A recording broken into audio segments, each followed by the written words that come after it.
Salut les loulous, écoutez, je vous montre vite fait un petit montage à blanc de Pixar Performance.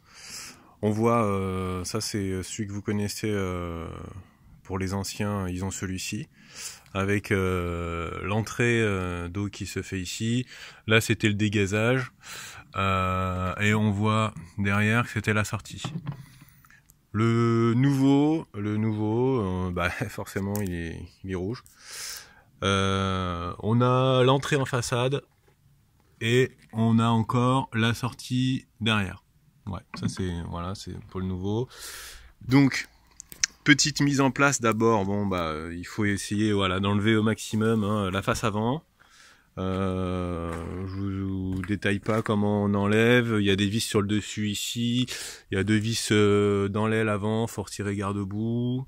En tout cas le déclipser et éventuellement la roue de chaque côté, faut l'enlever, c'est plus pratique. Et après il y a en dessous, il y a des vis à défaire aussi.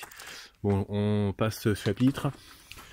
Là ici on va enlever toute l'admission, donc toute l'admission, l'apport d'air, la boîte à air, on va virer la boîte à air, le débitmètre. On va virer cette durite aussi. Le résonateur, on va l'enlever. L'échangeur, on va le garder. Ça, on va enlever. Ça, on va enlever. L'apport, la durite d'air qui va au papillon, on va devoir l'enlever. Et celle-ci aussi. Celle-ci aussi. Pour faciliter le montage, en fait, comme le Haut-Pixar, on va le glisser directement ici. Vous voyez l'espace?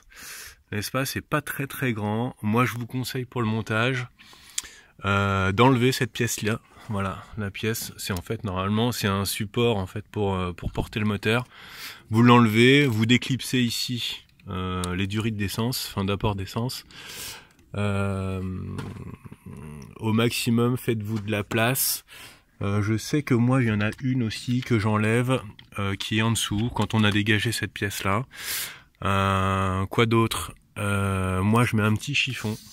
Je mets un petit chiffon pour pas abîmer le logo ici. Voilà, pour bien glisser, pour pas abîmer non plus le Haut-Pixar, pour pas le rayer en fait. Protégez-le. On passe pour l'admission directe. Tiens d'ailleurs, regardez, je viens de m'apercevoir que j'ai un petit collier qui est défait. Bref, à force de remonter et démonter. Je vais le remonter. Quoi d'autre? Qu'est-ce que je disais? Oui, je passe l'admission directe. Moi, j'ai une admission avec un cône ou un cylindre ici. Une admission directe. Ou pour ceux qui arrivent à mettre un forge, quand ils n'ont pas le débitmètre, ils peuvent mettre le forge éventuellement, parce que le forge fait un code défaut avec le débitmètre. Donc la solution c'est de prendre une redox ou une forge qui remplace normalement celle-ci, la couper, mettre le débitmètre en bout et ici le cône ou le cylindre filtre en mousse, ce que vous voulez quoi, ITG ou autre. Ok. Pour virer la boîte à air, on dévisse ici, là, bien sûr on enlève si possible soit cette durite là, soit on enlève le débitmètre avec les Torx. Ouais, ici en fait c'est du Torx un peu partout. Là sur l'Euro 6, il y a une petite durite aussi à enlever, donc on tourne, on appuie, on tourne d'un quart de tour et on déclipse. Quoi d'autre? Le plus chiant, c'est vrai que sortir la boîte à air, c'est pas facile. C'est pas facile, donc moi ce que je fais, c'est que il y a un petit cône, il y a un coude pardon, vraiment tout en bas, qui s'emmanche dans la partie inférieure du boîtier de filtre. Faut le tourner d'un quart de tour, vous l'enlevez et après vous faites basculer l'ensemble. Parce qu'en fait il est retenu par des petits cylindres blocs. Ici il y a une petite vis quand même ici, une petite vis Torx, donc voilà, vous l'enlevez, vous déclipsez, hop, et après vous basculez et vous sortez par là. Normalement ça sort par ici. Bon bref, il y en a qui arrivent à le sortir autrement, c'est vrai que c'est un petit peu galère quand on n'a pas l'habitude. Donc celle-ci va disparaître, hein.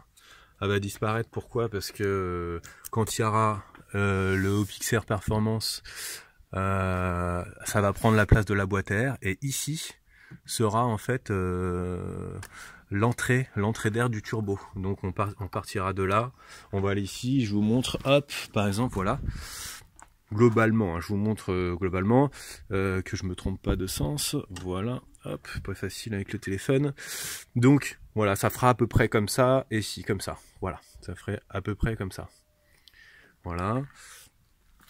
Hop là. Donc cette pièce-là disparaît, bien sûr.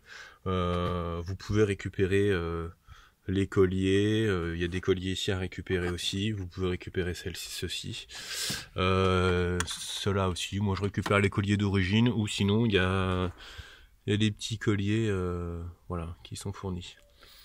Quoi d'autre? À la place, ici, en fait, on va avoir cette entrée là qui va se retrouver là en fait.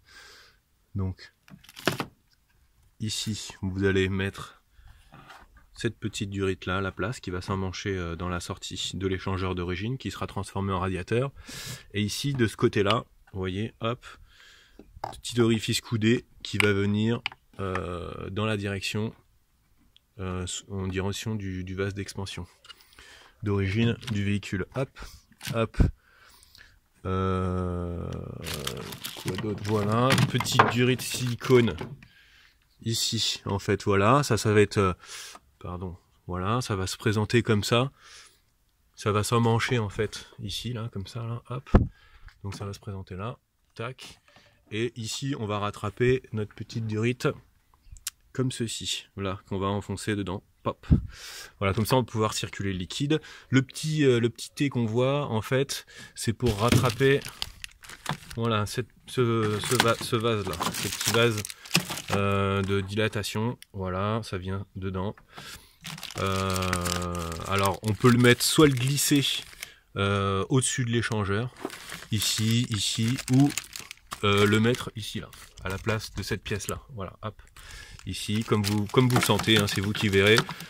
Ça, il peut se glisser un petit peu partout, hein, voilà. Quoi d'autre? La pompe, attendez, je vais ouvrir ça. La pompe, voilà. Alors là, la pompe, je l'ai débarrassée de son support en caoutchouc. Soit la pompe, vous venez la mettre au niveau, au cul du radiateur. Le radiateur full aluminium. Vous l'emmanchez dedans, soit vous le mettez directement ici. Voilà, vous la mettez ici. Voilà. Donc là, en fait, il y aura un tuyau qui viendra en direction du radiateur. Et là, ici, qui récupérera une petite durite directement, celle-ci. Hop, voilà, celle-ci qui viendra s'emmancher dans l'échangeur. Et vous pourrez récupérer directement la pompe ici. Voilà, pour ça. Quoi d'autre? Le petit capteur, donc bah, il faudra le récupérer et le remettre ici, là, voilà. Ou voilà, ouais, en fait on voit la vis là, et hop, le petit orifice. Voilà. Qu'est-ce que j'oublie? Bah a priori c'est tout. Hein. Si, j'oublie un petit truc. Le branchement de la pompe. Hop. Vous pouvez prendre la prise de masse, n'importe quelle vis. Par exemple, moi je prends celle-ci. Prenez plutôt une vis châssis plutôt qu'une vis de masse moteur. Moi je préfère toujours. Voilà, ça évite un peu les parasitages, etc. éventuellement. Enfin, normalement il n'y en a jamais, mais enfin c'est jamais. Et la prise blow-by que vous servirez plus en admission directe. Moi ce que je fais, c'est que j'enlève la petite pièce du dessus là.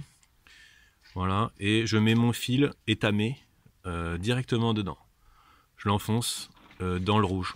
Tac, et je me sers en fait de la prise blow-by qui fait une centaine de watts normalement pour alimenter la pompe. Comme ça, la pompe s'alimente, tourne uniquement quand le moteur, quand il y a le contact. Voilà, et elle s'éteint au bout de 6 minutes.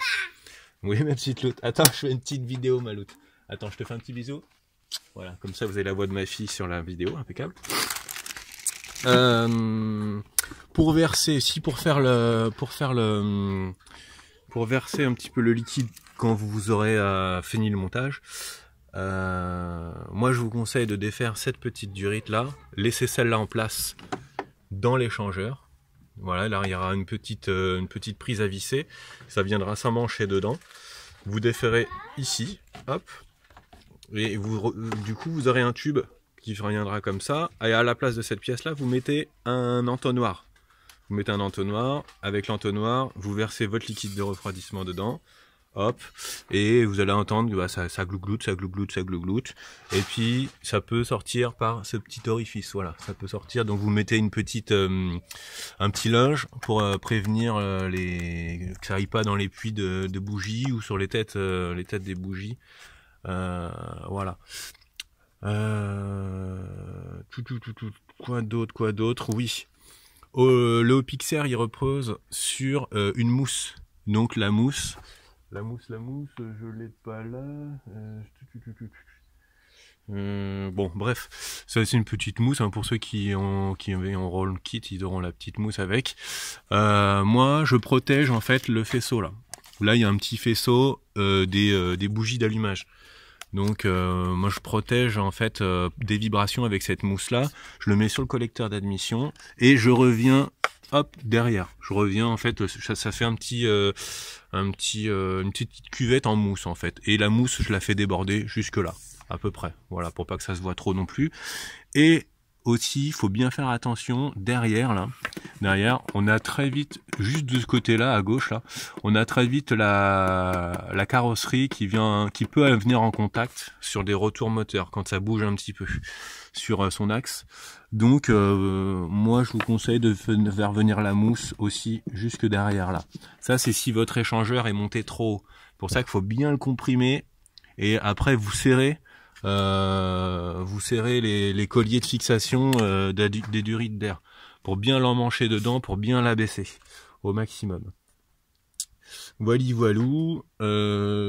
Quoi d'autre, bah écoutez, j'espère que j'ai rien oublié pour le montage.